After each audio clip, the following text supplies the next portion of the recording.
Assalamualaikum warahmatullahi wabarakatuh. Nama saya Adam Raga. NPM saya 200310257. Mata kuliah Sistem Sosial Budaya Indonesia, kelas IKO F2 pagi. Industrialisasi dan perkembangan kelas menengah. Saat ini lebih dari 50 juta rakyat Indonesia tergolong kelas menengah atas dan 120 juta penduduk merupakan aspiring middle class, yakni kelompok yang tidak lagi miskin dan menuju kelas menengah yang lebih mapan. Di 2018, karena guncangan ekonomi dan suku bunga Amerika, perang dagang seluruh dunia terkena imbas. Dalam situasi itu, pemerintah dan Bank Indonesia harus menyikapi. Kita harus melakukan tindakan-tindakan untuk mengurangi impor, tapi risikonya pertumbuhan ekonomi tertekan. Tapi kita masih bisa menutup pertumbuhan ekonomi dengan baik yang diperkirakan sekitar 5,1 sampai 5,2 dan inflasi kita 3,2 sampai 3,5%.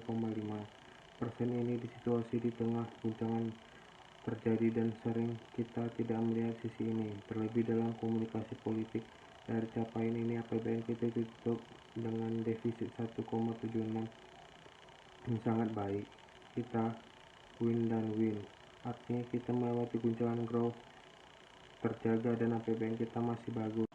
Assalamualaikum warahmatullahi wabarakatuh. Saya Putri Rania dari Ilmu Komunikasi F2, NPM 2003110265. Industrialisasi adalah suatu proses perubahan sosial ekonomi yang merubah sistem mata pencarian masyarakat agraris menjadi masyarakat industri. Contoh industri yang ada di Indonesia yaitu merupakan industri makanan dan minuman, tembakau, tekstil, kendaraan bermotor, mesin, perbankan, pergudangan, dan masih banyak lainnya. Contoh proses industrialisasi yaitu suatu pengembangan dalam sebuah negara. Assalamualaikum warahmatullahi wabarakatuh. Nama saya Muhammad Arya Agung Baskoro, NPM 20031110268. Saya dari kelas IKO F2 pagi dari kelompok industrialisasi. Di sini saya akan menjelaskan dalam industrialisasi ada perubahan filosofi manusia yang dimana manusia mengubah pandangan lingkungan sosialnya menjadi lebih kepada rasionalitas. Atau bisa kita bilang tindakan didasarkan atas pertimbangan, efisiensi, dan perhitungan. Tidak lagi mengacu kepada moral, emosi, kebiasaan, ataupun tradisi.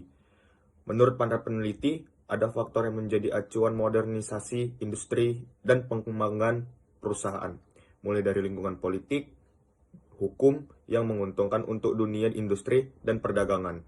Bisa juga dengan sumber daya alam yang beragam dan melimpah, dan juga sumber daya manusia yang cenderung rendah biaya, memiliki kemampuan dan bisa beradaptasi dengan pekerjaannya. Dan negara pertama yang melakukan industrialisasi adalah negara Inggris ketika terjadi revolusi industri pada abad ke-18. Mungkin itu saja yang dapat saya sampaikan, lebih dan kurang terima kasih. Wassalamualaikum warahmatullahi wabarakatuh. Assalamualaikum warahmatullahi wabarakatuh. Nama saya Agung Imam Prakasa, NPM 20031110297.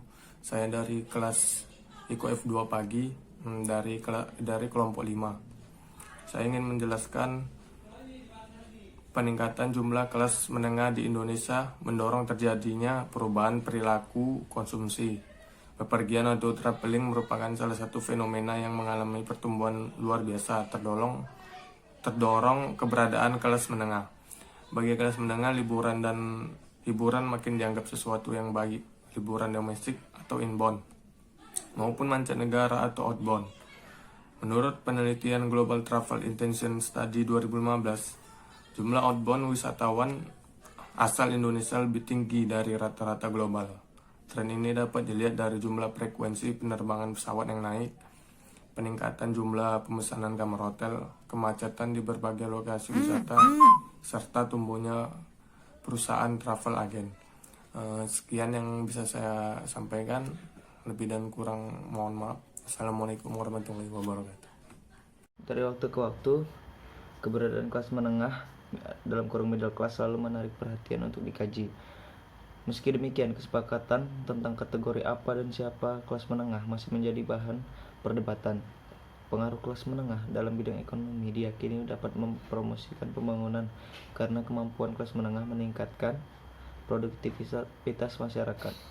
Keberadaan kelas menengah dalam konteks kepariwisataan ditunjukkan dengan meningkatnya permintaan terhadap produk-produk wisata berkualitas tinggi. Dengan demikian, pelaku industri pariwisata dituntut lebih profesional menjawab kebutuhan kelas menengah tersebut. Kelas menengah cenderung memiliki desire tinggi terhadap destinasi wisata baru yang belum mereka kunjungi dengan standar kualitas tinggi. Selain mencari pengalaman baru, kelas menengah cenderung berwisata ke luar negeri karena alasan gengsi.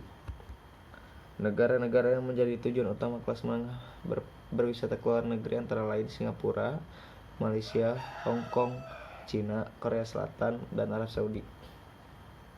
Selain untuk tujuan wisata, banyak kelas menengah yang melakukan perjalanan ke luar negeri untuk beribadah. Kelas menengah, terutama Muslim, mengalami perubahan fundamental. Mereka memiliki karakter semakin meningkatnya kemakmuran sebagai akibat keberhasilan secara ekonomi. Mereka menjadi semakin religius. Perilaku konsumtif kelas menengah ini diprediksi akan terus berlanjut hingga 2020. Hal ini disebabkan pertumbuhan kelas menengah di Indonesia akan terus naik. Dengan demikian, masih terbuka peluang bagi industri pariwisata dalam menangkap pasar wisatawan domestik yang terdiri dari kelas menengah. Pihak terkait termasuk pemerintah dan pelaku industri wisata harus menyikapi kondisi ini dengan tepat. Sekian, terima kasih.